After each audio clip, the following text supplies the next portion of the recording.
নমস্কার বন্ধুরা, food lover চ্যানেলে সবাইকে স্বাগত জানাই। আজকে আপনাদের সাথে পাবদা মাছের খুবই একটি স্পেশাল রেসিপি শেয়ার করব, সর্ষে পাবদা। দুপুরের মেনুতে গরম গরম ভাতের সাথে থাকে যদি সর্ষে পাবদা, তাহলে নিমেষেই এক থালা ভাত শেষ হয়ে যাবে। তাহলে চলুন আর দেরি না করে খুব সহজেই কিভাবে আমি সর্ষে পাবদা বানিয়ে নিই সেটাই আপনাদের সাথে শেয়ার করব।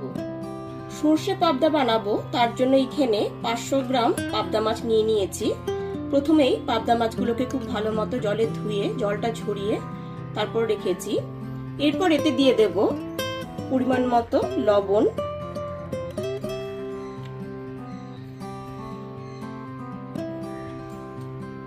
আর দিয়ে দিচ্ছি পরিমাণ মতো হলুদ গুঁড়ো।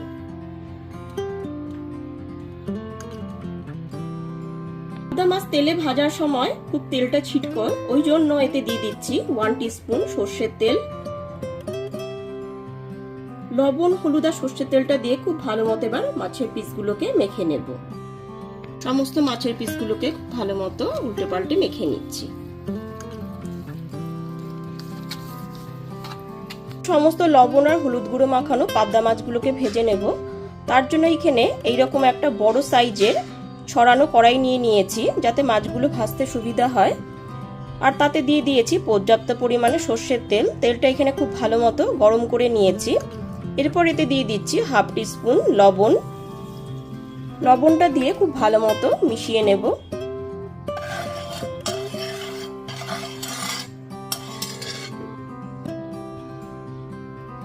লবণটা দিয়ে খুব ভালো মতো মিশিয়ে নেবার পর এবার একে একে লবণ আর হলুদ গুঁড়ো মাখানো পাবদা মাছগুলোকে দিয়ে দিচ্ছি। পাবদা মাছ তেলে দেওয়ার পর একটু তেল ছিটকানোর সম্ভাবনা থাকে, ওই জন্য একটা ঢাকনা দিয়ে ঢেকে ভেজে নিচ্ছি। এবার ঢাকনাটা খুলে নেওয়ার পর মাছের একদিকটা হয়ে গেলে পরে অপর পিঠটা উল্টে ভেজে নিচ্ছি।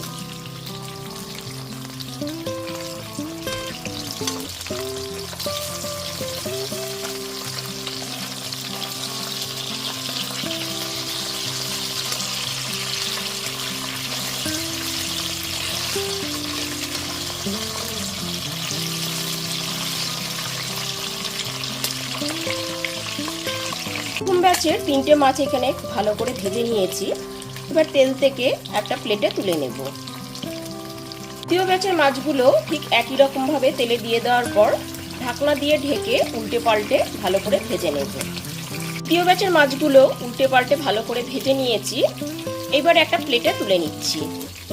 এবার মিক্সার জারে একটা মশলার পেস্ট রেডি করে নেব। তার জন্য এখানে নিয়ে নিয়েছি 1 টেবিল চামচ কালো সর্ষে, 1 টেবিল চামচ হলুদ সর্ষে, আর 1.5 টেবিল চামচ পোস্ত, আর নিয়ে নিয়েছি সামান্য একটুখানি লবণ আর 2টো কাঁচা লঙ্কা।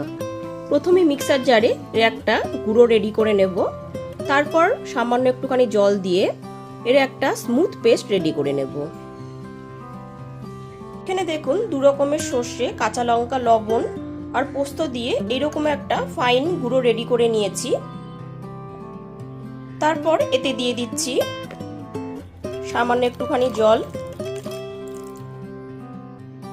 তারপরে এর একটা স্মুথ পেস্ট রেডি করে নেব। প্রথমে 2 রকমের সর্ষে, পোস্ত, কাঁচা লঙ্কা, লবণ দিয়ে মিক্সার জারটা ঘুরিয়ে ফাইন একটা গুঁড়ো রেডি করে নিয়েছিলাম। তারপর জল দিয়ে এরকম একটা স্মুথ পেস্ট রেডি করে নিয়েছি। লবণটা এই সময় দিলে পরে একদমই তেতো হওয়ার সম্ভাবনা থাকে না। এবার চলুন মূল রান্নায় চলে যাই। পাবদা মাছগুলোকে ভেজে একটা পাত্রে তুলে নিয়েছি। এবার ওই একই তেলের মধ্যে দিয়ে দিচ্ছি 1 টিস্পুন কালো জিরে আর 2টো চেরা কাঁচা লঙ্কা। ফোড়নটা এখানে হালকা করে ভেজে নেওয়া হয়ে গেছে। এরপর এতে দিয়ে দিচ্ছি একটা টমেটো পেস্ট।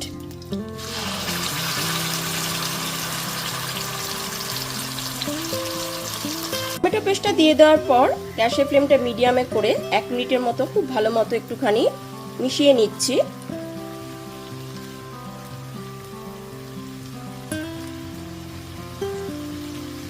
ফ্লেমটা মিডিয়ামে রেখে টমেটো পেস্টটা খুব ভালো মতো এখানে মিশিয়ে নিয়েছি। তারপর এতে দিয়ে দিচ্ছি 1/2 টিস্পুন হলুদ গুঁড়ো, আর হাফ টিস্পুন কাশ্মীরি লঙ্কার গুঁড়ো।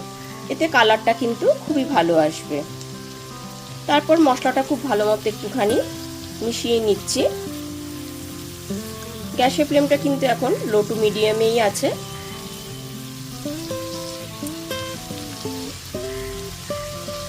গুঁড়ো আর কাশ্মীরি লঙ্কা গুঁড়োটা খুব ভালো মতো মিশিয়ে নেবার পর তারপর এতে বেটে রাখা মশলাটা দিয়ে দিচ্ছি।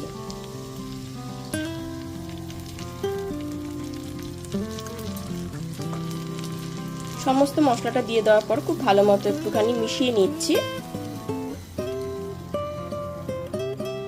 তারপর দিয়ে দিচ্ছি স্বাদ মতো লবণ। মশলাটা যখন পেস্ট করেছিলাম তখন আমি লবণ দিয়েছি, ওই জন্য লবণটা একটু বুঝিয়ে দিতে হবে। তারপর দিয়ে দিচ্ছি 1 টিস্পুন চিনি। লবণ আর চিনিটা খুব ভালো মতো মিশিয়ে নিচ্ছি।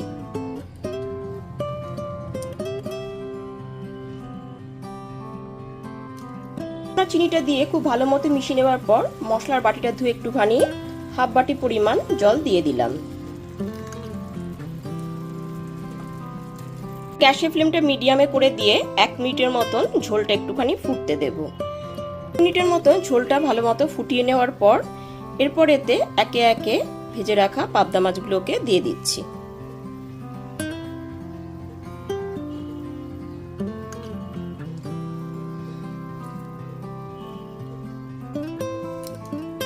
সমস্ত পাবদা মাছগুলো দিয়ে দেওয়ার পর এবার গ্যাসের ফ্লেমটা লো টু মিডিয়ামে রেখে 2 থেকে 3 মিনিটের জন্য ঢেকে রান্না করে নেব।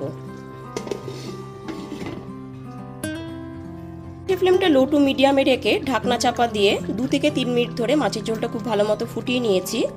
তারপর এতে দিয়ে দিচ্ছি 1 মুঠো ধনেপাতা কুচি।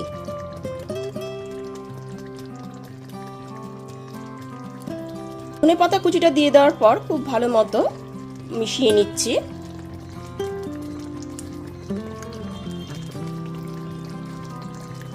ধনেপাতা কুচিটা দিয়ে খুব ভালো মতো মিশিয়ে নেওয়ার পর ঠিক এই পর্যায়ে গ্যাসের ফ্লেমটা অফ করে দিলাম। ব্যাস একদমই তৈরি হয়ে গেল সর্ষে পাবদার রেসিপি। এইবার গরম গরম ভাতের সাথে পরিবেশন করব। তাহলে আমার মতন করে খুব সহজেই যে কোনো দিন দুপুরে মেনুতে সর্ষে পাবদার রেসিপিটি তৈরি করে নিন আর কমেন্ট করে জানান যে রেসিপিটি আপনাদের কাছে কেমন লাগলো। তাহলে অবশ্যই যে কোনো দিন দুপুরের মেনুতে গরম গরম ভাতের সাথে সর্ষে পাবদার রেসিপিটি ট্রাই করুন। আর আজকের ভিডিওটি ভালো লাগলে অনুরোধ করব একটা লাইক, কমেন্ট এবং শেয়ার করবেন। আর চ্যানেলটা এখনো পর্যন্ত সাবস্ক্রাইব না করা থাকলে পরে অবশ্যই চ্যানেলটা সাবস্ক্রাইব করে পাশে থাকবেন। আজ তার এই পর্যন্তই, আবার হাজির হয়ে যাব নতুন করে রেসিপি নিয়ে। সবাই খুব ভালো থাকবেন, সুস্থ থাকবেন। ধন্যবাদ।